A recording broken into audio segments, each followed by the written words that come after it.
kill my vibe, baby. I'm walking on the moon. Oh, oh. I'm walking on the moon. Don't kill my vibe, baby.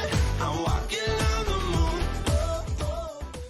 Halo teman-teman, kembali lagi bersama aku Dr. Danar. Nah, di edisi Belajar bareng Dr. Danar kali ini, aku masih akan bahas seputar COVID-19 karena kita lagi ada di tengah wabahnya ya. Jadi aku rasa kita perlu tahu banyak hal. Nah, untuk menemani aku ngobrol-ngobrol sore ini, aku kedatangan narasumber Dr. Via. Dr. Via ini banyak membantu aku ya di klinik maupun di laboratorium karena kebetulan aku sekarang ngerjain tesis dan tesisku di bagian mikrobiologi juga. Nah, Dr. Via ini, beliau ini lulusan dokter dari UGM dan sekarang sudah jadi residen senior, bentar lagi lulus di Departemen Mikrobiologi FK KMK UGM. Nah, Mbak Via, nanti aku mau nanya-nanya tentang uji diagnosis ya. Sekarang kan pemerintah kita banyak menggembar-gemborkan tentang rapid test yang dinilai sebagai langkah strategis untuk menanggulangi COVID-19 ini. Jadi mungkin teman-teman di rumah pengen tahu sebenarnya tesnya ada apa aja. Nah, mungkin masuk ke pertanyaan pertama Mbak Via. Sebenarnya untuk mendiagnosis adanya virus SARS-CoV-2 yang menyebabkan penyakit COVID-19 di manusia itu tesnya ada apa aja sih? Untuk penegakan diagnosis pada COVID-19 ini, secara umum ada dua jenis tes. Tes pertama yang berdasarkan molekuler, yaitu yang mendeteksi sedikit bagian dari materi genetik dari virusnya atau gennya. Itu bisa menggunakan PCR, baik yang konvensional maupun PCR yang real time, dan bisa secara sequencing juga, itu yang paling tinggi konfirmasi diagnosisnya. Atau metode yang kedua itu yang berdasarkan serologis, itu kita melihat antigen atau antibodi. Antigen itu bagian dari virus yang dapat memunculkan reaksi imun di tubuh. Jadi kita bisa mendeteksi baik antigennya maupun antibodinya. Antibodi itu respon tubuh terhadap infeksi dari virus SARS-CoV-2 ini. Oke. Nah, kalau misalnya yang lagi mau dilakukan oleh pemerintah ini termasuk yang mana tuh Mbak Via? Untuk yang rapid test ya? Rapid test ya kayaknya ya, Ya, yang mau kalau dilakukan. memang mungkin maksudnya adalah agar cakupan pemeriksaan spesimen dari suspek COVID-19 ini lebih besar. Karena seperti yang kita tahu ada case yang gejalanya sangat ringan atau bahkan mungkin tidak ada gejala yang bisa menjadi terlewat sehingga tidak terdeteksi tapi bisa menularkan. Hanya di situ. Jadi mungkin untuk memperluas cakupan diagnosisnya itu pemerintah mulai menggalakkan atau meluaskan pemeriksaan untuk COVID-19 ini, salah satunya dengan rapid test itu. Terus kalau misalnya mekanisme kerjanya dari rapid test itu tuh sebenarnya gimana, mungkin secara singkat? Rapid test yang dilakukan oleh pemerintah itu ada dua jenis, tadi yang berdasarkan antigen dan yang berdasarkan antibodi. Dua-duanya ada. Kalau yang berdasarkan antigen itu sampelnya dari apusan hidung atau apusan tenggorok dari pasien. Kemudian untuk yang berdasarkan antibodi itu pakai darah. Jadi diambilnya darah. Nah, terus habis itu misalnya nih seseorang dinyatakan positif dengan metode rapid test ini, itu interpretasinya gimana, terus kita harus ngapain? Tadi kan ada dua jenis tes ya. Kalau yang saya sebutkan pertama yang molecular based atau yang menggunakan PCR, itu konfirmasi diagnosisnya paling tinggi. Tapi kelemahannya adalah biayanya lebih tinggi juga, ya lebih mahal, dan secara sumber daya atau peralatan lab yang dimiliki itu hanya lab tertentu saja yang bisa melakukan. Sehingga kalau baca di koran awal-awal ya Dr. Danar, semua sampel dari pasien yang suspek COVID-19 itu dikirim ke Jakarta. Nah, walaupun saat ini sudah ditambah jejaring laboratorium untuk diagnosisnya, tapi tetap aja secara runningnya itu biayanya lebih mahal secara umum ya. Kemudian untuk rapid test yang COVID-19 ini secara biaya lebih murah. Satu, sebenarnya mungkin kalau untuk biaya saya kurang paham detailnya tapi secara umum lebih murah ya daripada yang PCR tadi ya. Iya, tapi juga selain itu, selain lebih cost efisien, mungkin yang kedua juga penggunaannya lebih praktis untuk di lapangan. Karena dia seperti namanya rapid test itu seperti bedside diagnosis atau bisa dilakukan tanpa ada lab yang canggih.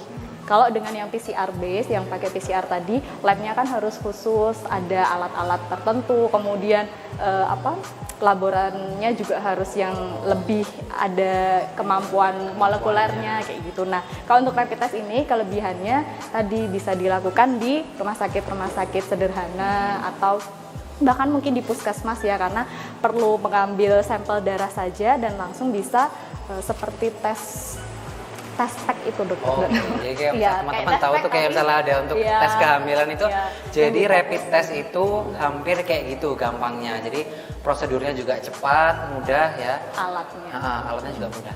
Nah, tadi kan dibilang kalau misalnya yang PCR itu nilai diagnostiknya lebih tinggi ya. Terus habis itu berarti kalau misalnya yang dites pakai PCR itu kalau misalnya positif hampir pasti positif gitu ya Mbak? Untuk yang real time PCR itu target gennya sudah spesifik untuk yang SARS-CoV-2, jadi spesifik untuk jadi lebih spesifik. Nah teman-teman mungkin kalian perlu tahu ya, jadi di dunia kedokteran itu dalam uji lab atau uji diagnostik kita tuh mengenal adanya namanya sensitivitas sama spesifisitas. Jadi sebuah alat yang bagus untuk mendiagnosis itu sebenarnya harus memiliki sensitivitas dan spesifisitas yang tinggi. Jadi semakin tinggi angkanya itu semakin pasti diagnosisnya.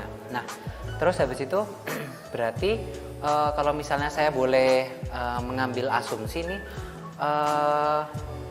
ada kemungkinan orang-orang yang dites pakai rapid test ini menghasilkan positif palsu atau hasil yang nggak valid gitu ya Mbak Pia ya?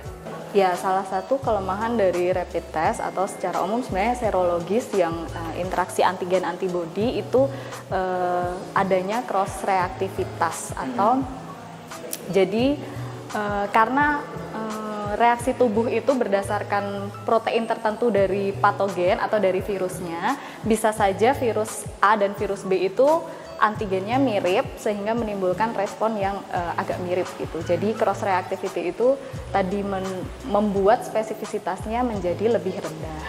Itu gini Mbak Via, misalnya kan dulu kita pernah kena wabah coronavirus yang lain juga ya. Iya. Nah misalnya seseorang dulu pernah kena coronavirus tapi bukan yang menyebabkan COVID-19 ini, itu juga bisa jadi cross reaction kalau misalnya kita lakukan antibody untuk yang COVID-19 ini.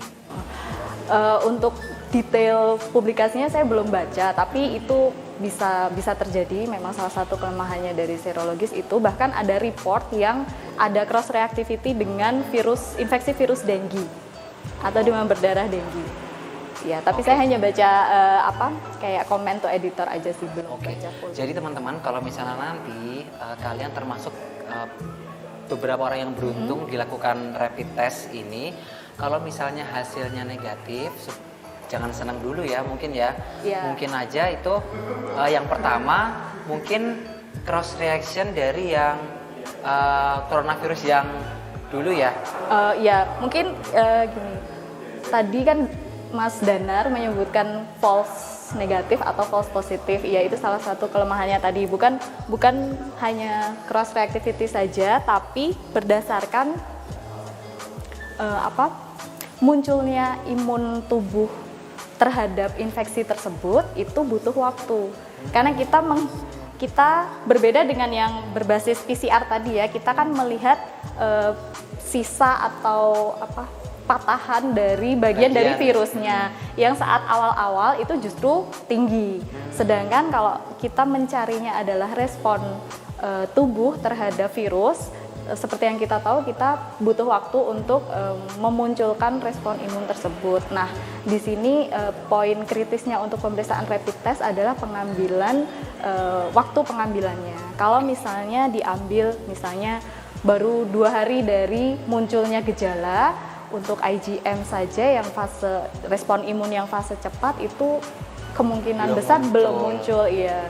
Dan laporan untuk respon imun terhadap SARS-CoV-2 ini sebenarnya belum banyak, tapi rata-rata menyebutkan setidaknya 8 hari dari mulai muncul gejala.